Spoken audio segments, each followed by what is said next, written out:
जब अंग्रेजों ने आके यहां से मुसलमानों का शासन हटा दिया, वैसे मुसलमानों का शासन अपने आप मर रहा था, लेकिन फिर भी क्या हो रहा था कि हिंदू संभाल नहीं पा रहे थे, लेकिन अंग्रेजों ने आके पूरे भारत से रिप्लेस कर दिया इस्लाम को हटा दिया।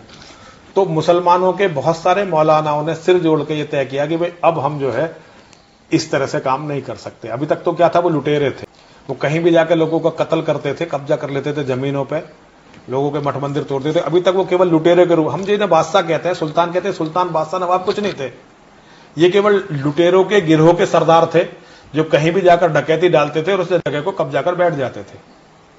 इस्लाम के पूरा इतिहास क्या है? केवल लूटना, मारना, औरतों के साथ बलात्कार करना, औरतों के बाजार लगाना, यही इस्लाम है। इस्लाम, और इस्लाम कभी भी इससे आगे नहीं बढ़ेगा। आप तालिबान का उदाहरण लीजिए, जब और किसी की बेटी बेचने को नहीं मिली तो तालिबानों ने मुसलमानों की बेटियां बेच दी।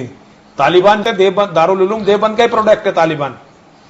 तालिबान जो है सीधा दारुल उलूम देवबंद का प्रोडक्ट है। तालिबानी सारे देवबंदी हैं। तो वो उन्होंने जब दूसरों की बेटियां नहीं मिली तो उन्होंने अपनी बेटियां बेचनी शुरू कर दी, अपने भाइयों की बेटियां, सगे भाइयों की बेटियां बेचनी शुरू कर दी।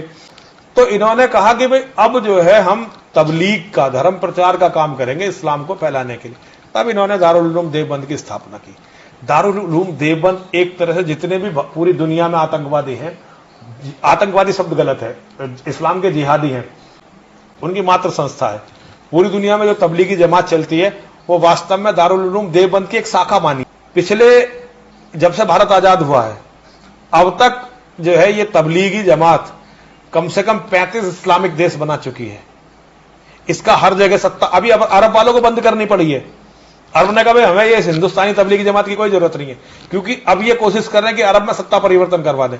इतनी बड़ी ताकत इस तबलीगी जमात की है।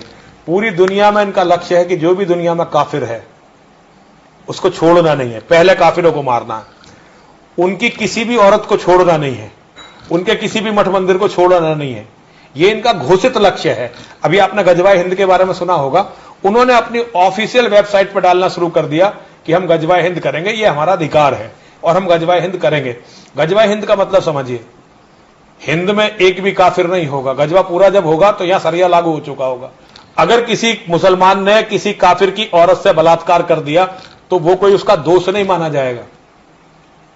काफिर की किसी संपत्ति को छीन लिया तो उसका कोई दोष नहीं माना जाएगा।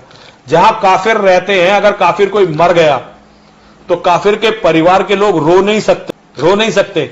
ऊंची आवाज में रोना काफिरों का मनहूस माना जाता है, तो मनहूसियत नहीं फैला सकते। जैसे हम हिंदू कुत्तों का रोना मनहूस मानते हैं ना, ऐसे ये हमारा काफिरों का रोना मनहूस मानते हैं मुसलमान। तो शरिया लागू करना उनका लक्ष्य है, घोषित लक्ष्य है। पहले वो गजवाए हिंद करेंगे, फिर गजवाए आलम करेंगे।